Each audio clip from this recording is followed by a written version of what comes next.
Hello students. आज हम सीखेंगे कि जो हमारे नोट्स में दिया गया है 17वें नंबर पर कि मानक हाइड्रोजन इलेक्ट्रोड विभव क्या होता है, इसको सचित्र समझाना है। तो आज हम ये इसका जो चित्र है ना, ये जो नीचे देख पा रहे हो आप, ये बनाना सीखेंगे कि ये कैसे हम बना सकते हैं एग्ज़ाम में बिना गलती किए, इसका एक एक नामांकन। और नोट्स में आगे इसका जो प्रदर्शन होता है वो कैसे करेंगे, और साथ में इसकी जो संरचना है, देखो आप यहाँ पे ये इतनी सारी भाषा लिखी है, तो ये कैसे हम इसको याद कर पाएंगे, कैसे इसको लिख पाएंगे। तो आज इन्हीं पर बात होगी, लेकिन उसके पहले नोट्स को साइड में रख के हम थोड़ा सा इसके बारे में जान लेते हैं। देखो, मानक हाइड्रोजन इलेक्ट्रोड जो होता है, इसे हम SHE भी कहते हैं, या फिर इसका दूसरा नाम है NHE। अब आप सोच रहे होंगे सर इनका क्या मतलब है, इनका फुल फॉर्म क्या है। तो देखो, S का मतलब होगा स्टैंडर्ड, इसके बाद ये जो H है ना, इसका मतलब होगा हाइड्रोजन, इसके बाद ये जो E है इसका मतलब होगा इलेक्ट्रोड। तो ये हो जाएगा स्टैंडर्ड हाइड्रोजन इलेक्ट्रोड। स्टैंडर्ड का मतलब होगा मानक, हाइड्रोजन का मतलब हाइड्रोजन और इलेक्ट्रोड का मतलब इलेक्ट्रोड। तो ये हो जाएगा मानक हाइड्रोजन इलेक्ट्रोड। अब NHE का क्या होगा, N का मतलब होगा नॉर्मल, और बाकी सेम रहेगा हाइड्रोजन इलेक्ट्रोड। तो हम इसे स्टैंडर्ड भी बोल सकते हैं और हम इसे नॉर्मल भी बोल सकते हैं, दोनों एक ही बात है। तो SHE का फुल फॉर्म आपको याद रखना है। मानक हाइड्रोजन इलेक्ट्रोड को हम SHE भी बोलते हैं, ज़्यादातर SHE का ही इस्तेमाल होता है। अब IUPAC के अनुसार इसका जो इलेक्ट्रोड विभव है वो होता है 0। ठीक है, तो ये इसका मानक अपचयन विभव होता है, तो ये होता है 0, और ये माना जाता है, ये IUPAC द्वारा मान लिया गया है कि इसका 0 है। अब इसकी तुलना में हम बाकी धातु आयन के इलेक्ट्रोड का मानक अपचयन विभव बताएंगे। जैसे कि हमने पढ़ा है कि कॉपर का जो रिडक्शन पोटेंशियल है या अपचयन विभव है, कॉपर का मानक अपचयन विभव जो है, इसे हम E0 रिडक्शन पोटेंशियल कहते हैं, E0। अब जैसे कॉपर का है मान लीजिए, तो ये हमने पढ़ा है कि 0.34 वोल्ट। तो ये कैसे आया, तो 0 से इससे तुलना की गई है, किससे, मानक हाइड्रोजन इलेक्ट्रोड से तुलना करके फिर ये बनाया गया है। तो इसी तरीके से जितने भी हमने इलेक्ट्रोड विभव निकाले हैं, जैसे कि ये मैंने टेबल बनाई हुई थी जिसमें हमने न्यूमेरिकल किए हुए हैं, तो आप देखो कि सबके यहाँ पे जो लिखे हैं, ये देखो ऑक्सीकरण संख्या घट रही है, मतलब आवेश घट रहे हैं, तो सब अपचयन विभव हैं सब, लेकिन E0 लगा है तो मानक अपचयन विभव हैं। तो ये सारे के सारे मानक अपचयन विभव हैं। और ये कहाँ से आए, तो पहले एक को 0 माना, फिर 0 से तुलना की, तो 0 से जो अधिक है तो वो प्लस में चले गए, 0 से जो कम है वो माइनस में चले गए, है ना। तो इस तरीके से ये जो है इनके मानक अपचयन विभव निकाले गए। और IUPAC मानक अपचयन विभव को ही मानती है, मानक ऑक्सीकरण विभव को नहीं मानती, वो अपचयन विभव को ही यहाँ पे लेके चलेगी। और मानक हाइड्रोजन इलेक्ट्रोड का जो कितना माना गया है अपचयन विभव, 0, ये ऑब्जेक्ट में पूछा जा सकता है। चलो अब इसको बनाते कैसे हैं उसको देख लेते हैं। इसके लिए सबसे पहले हमें एक स्टील का पात्र लेना है। तो ये देखो, इसमें हमने एक स्टील का पात्र ले लिया, तो हम यहाँ पे लिख सकते हैं स्टील का पात्र। अब इसके अंदर हम 1 मोलर वाला कोई सॉल्यूशन लेंगे, जैसे HCl का। तो हम यहाँ पे क्या कर देंगे, 1 मोल HCl भर सकते हैं। यहाँ पे हमने ले लिया, मान लो ये है 1 मोलर वाला HCl का विलयन, मतलब 1 लीटर पानी के अंदर 1 मोल HCl का घुला है। अब यहाँ पे हमने HCl ही क्यों लिया, हम H2SO4 क्यों नहीं ले रहे हैं, क्योंकि HCl में 1 प्लस है और 1 माइनस है। तो 1 प्लस और 1 माइनस का मतलब ये होगा कि 1 मोल अगर H प्लस है तो 1 मोल ही Cl माइनस होंगे इसके अंदर। तो इस तरीके से हमने ये सेटअप किया। तो अब इसकी जो लैंग्वेज है वो क्या लिखोगे, बिल्कुल सरल है। देखो, मैं लैंग्वेज आपको साथ में दिखाता चलूँगा।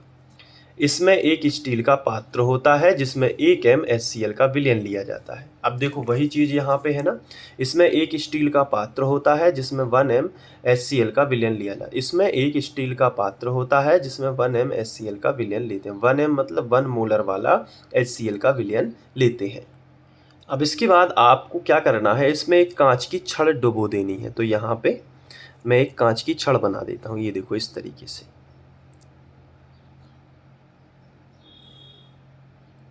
ये मैंने एक कांच की छड़ बना दी।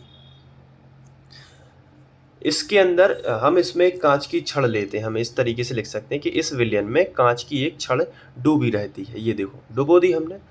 अब इसमें एक प्लेटिनम का तार लगा देते हैं यहाँ पे।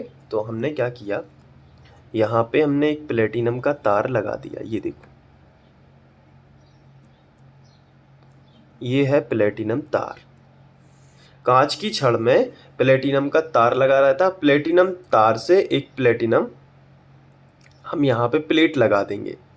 प्लेटिनम तार से कनेक्टेड रहती है एक प्लेटिनम ब्लेक, जिस पर काला पेंट कर दिया जाता है। तो यहाँ पे हमने क्या कर दिया, काला पेंट कर दिया।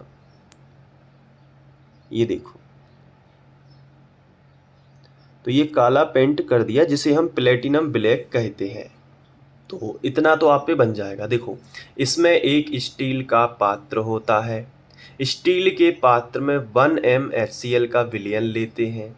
इस विलयन में एक कांच की छड़ डूबी रहती है, जिसमें एक प्लेटिनम का तार लगा रहता है, जिसमें एक प्लेटिनम की प्लेट जुड़ी रहती है, जिस पर काला पेंट कर दिया जाता है। इसे प्लेटिनम ब्लैक कहते हैं। आया समझ में कि नहीं? इसमें एक स्टील का पात्र होता है, जिसमें एक कांच की छड़ डूबी रहती है। कांच की छड़ डूबी रहती, फिर लिखना, इसमें एक प्लेटिनम का तार लगा रहता है, जिसमें एक प्लेटिनम की प्लेट लगी रहती है। इस प्लेट पर काला पेंट कर दिया जाता है, जिसे प्लेटिनम ब्लैक कहते हैं। यही सब कुछ लिखना है, और कुछ अलग से नहीं लिखना। अब इस कांच की छड़ को एक कांच की जैकेट से ढक देते हैं। तो अपन को यहाँ पे लिखना है, अब ये जो प्लेटिनम ब्लैक है, ये कांच की एक जैकेट से ढका रहता है। तो इस तरीके से यहाँ पे ढकेगा। देखो कैसे ढकेगा, ये यहाँ पे हम बना लेते हैं। ये देखो, ये हमने पेंसिल से बना दी जैकेट। ये भी कांच की ही होती है, जिसमें छोटे छोटे छिद्र रहते हैं। देखो कैसे, ये जैकेट ऐसे बना दिया। अब इसमें ये छोटे छोटे क्या कर देंगे, छिद्र बना देंगे। ये देखो, ये छिद्र बना दिए छोटे छोटे। ये यहाँ पे भी बना सकते हैं। और हाइड्रोजन गैस भेजने के लिए यहाँ से हम एक रास्ता बना सकते हैं। ये देखो, ये रास्ता बना दिया। अब यहाँ से कौन सी गैस आएगी, तो आंसर है कि यहाँ से आएगी H2 गैस। ठीक है। और प्लेटिनम का ही हमने यहाँ पे इलेक्ट्रोड क्यों लिया है, क्योंकि प्लेटिनम है अक्रिय। तो यहाँ पे हमें अक्रिय इलेक्ट्रोड लेना है, क्योंकि जो मानक हाइड्रोजन इलेक्ट्रोड विभव है, ये एच हाइड्रोजन गैस और H+ आयन की सांद्रता के मध्य साम्य अवस्था स्थापित होगी। देखो कैसे होगी, ये H2 गैस जैसे यहाँ से आएगी, तो फिर वो क्या होगी कि प्लेटिनम की खासियत होती है, प्लेटिनम का ये गुण होता है कि ये H2 गैस को अपने ऊपर अवशोषित करेगा, H2 गैस को। लेकिन सारी H2 गैस इस पर अवशोषित नहीं होगी, कुछ इस HCl विलयन में H+ आयन के रूप में घुल जाएगी। देखो, कुछ क्या होगी, इसके द्वारा अवशोषित होगी, और कुछ इसमें H+ आयन के रूप में विलयन में घुल जाएगी। ये देखो, H+ आयन में ये विलयन में घुल जाएगी। तो अब क्या होगा कि H+ आयन यहाँ पे घुल गई, लेकिन HCl विलयन है, तो इसके अंदर भी H+ आयन होंगे, उसके भी H+ आयन होंगे। तो ये H+ आयन कुछ पहले से भी थे, ये देखो यहाँ पे, और कुछ ये हाइड्रोजन गैस के द्वारा इस विलयन में घुलते ही वो घुल जाएगी, और कुछ इस प्लेटिनम ब्लैक पर आ जाएगी। यहाँ पे हाइड्रोजन गैस है।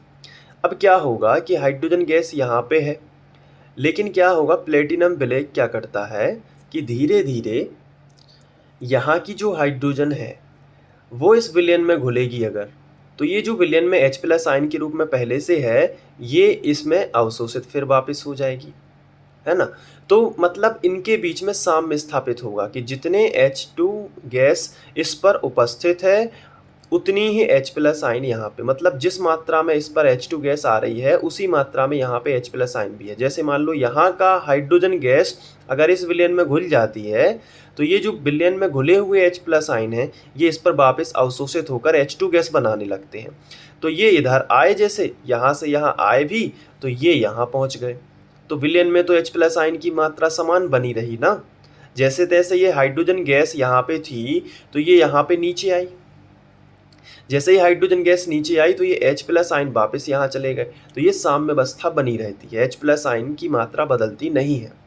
तो इसे बोलते हैं साम्यावस्था की स्थिति। और ये पूरा जो है सेटअप ये मानक हाइड्रोजन इलेक्ट्रोड का। ऐसी स्थिति में जब अगर टेम्परेचर 25 डिग्री सेल्सियस हो, कितना हो? 25 डिग्री सेल्सियस। ये सब कब हो रहा है? 25 डिग्री सेल्सियस पर। और ये जो गैस यहाँ पे भेजी जा रही है 1 atm प्रेशर पर भेजी जा रही है। तब यहाँ पे जो भी इलेक्ट्रोड विभव है उसको 0 मान के चलते हैं। उसको क्या मान के चलते हैं? 0। अब इसके साथ में कॉपर इलेक्ट्रोड लगाएंगे तो उसका आएगा 0.34 वोल्ट। इसके कंपैरिजन में जितना आता है वो कहलाता है उसका मानक अपचयन विभव। क्या कहलाता है? मानक अपचयन विभव। तो इसका प्रदर्शन हम ऐसे भी कर सकते हैं कि प्लेटिनम एक इलेक्ट्रोड है और यहाँ पे H2 गैस भी है, तो यहाँ पे हमने लिख दिया कि H2 गैस है और साथ में H+ आयन भी है। तो ऐसे हम प्रदर्शन इसका कर सकते हैं। कई किताबों में ऐसा लिखा रहता है, जिसमें जो इसकी अभिक्रिया है वो ऐसे लिखनी पड़ेगी कि हाइड्रोजन गैस है और उसने क्या कर दिए, अपना इलेक्ट्रॉन त्याग दिया। इलेक्ट्रॉन त्यागा तो ये 2H+ आयन बन गया, क्योंकि 2 हाइड्रोजन है तो 2+ बनाने पड़ेंगे, 2+ है तो फिर 2 इलेक्ट्रॉन भी बनाने पड़ेंगे, तो ये रिएक्शन बन जाएगी इस तरीके। अब चूंकि है साम्यावस्था में तो ये तीर का चिन्ह बन जाएगा साम्यावस्था का चिन्ह दोनों तरफ वाला। तो ये भी नोट्स में लिखा हुआ है। तो कुल मिला के यही सब चीज़ें हैं यहाँ पे। अब देखो इसकी जो लैंग्वेज है वो कैसी लिखी गई है, अब इसको भी समझना और इस लैंग्वेज को भी समझना। देखो इसमें लिखा है, इसमें एक स्टील का पात्र होता है। तो अब आप यहाँ पे देखो, इसमें एक स्टील का क्या होता है? पात्र होता है। बिल्कुल सरल है ना? जिसमें 1m HCl का विलयन लेते हैं। 1m मतलब 1 मोलर HCl का। पहले स्टील का पात्र बता देना है, फिर इसमें 1 मोल HCl का विलयन लेते हैं, ये बता देना है। अब इसके ऊपर क्या लिखना है कि इसमें इस विलयन में एक कांच की छड़, यहाँ से बारीकी से शुरू करना है, छोटे रूप से शुरू करना है। तो इसमें इस विलयन में एक कांच की छड़ डूबी रहती है। इस विलयन में एक कांच की छड़ डूबी रहती है। अब फिर लिखना है कांच की छड़ डूबी रहती है, कांच की छड़ के अंदर एक प्लेटिनम का तार लगा रहता है।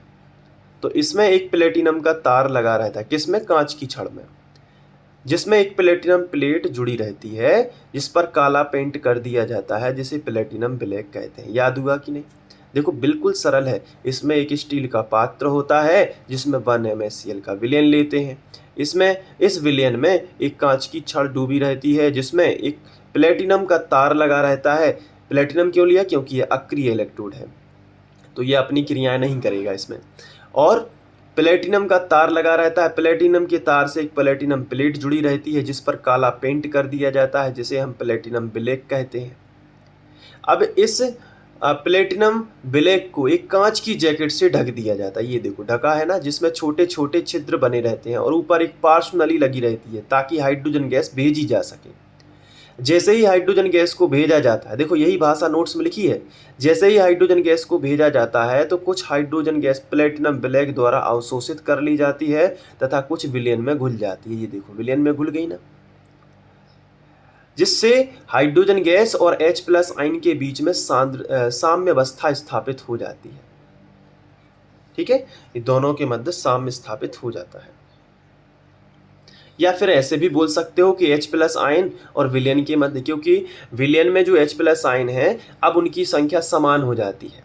उनकी संख्या कैसी हो जाती है? समान हो जाती है। तो ऐसा लिख सकते हैं कि H+ आयन और विलयन के मध्य समान साम्यावस्था स्थापित हो जाती है।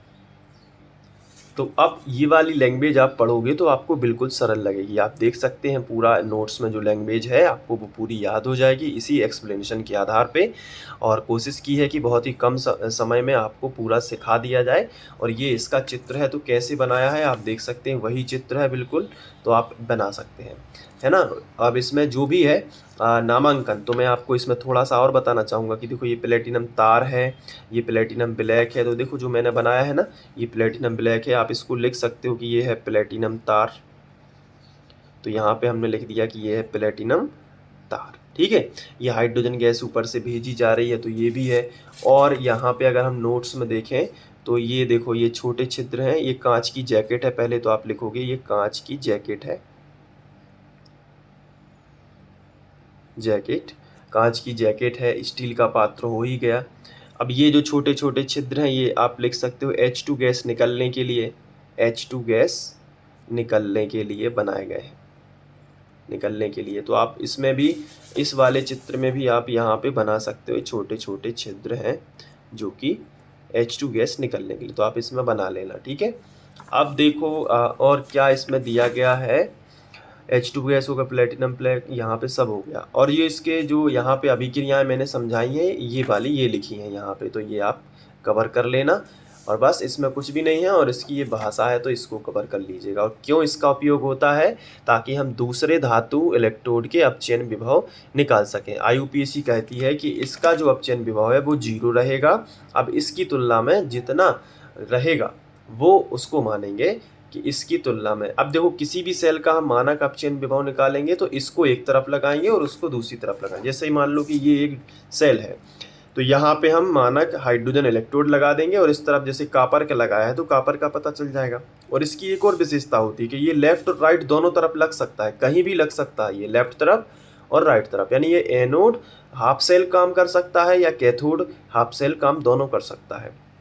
और इसका ऑक्सीडेशन पोटेंशियल यानी कि ऑक्सीकरण अपचयन दोनों विभव 0 ही है, दोनों ही 0 है, तो इसे कहीं भी लगा सकते हैं।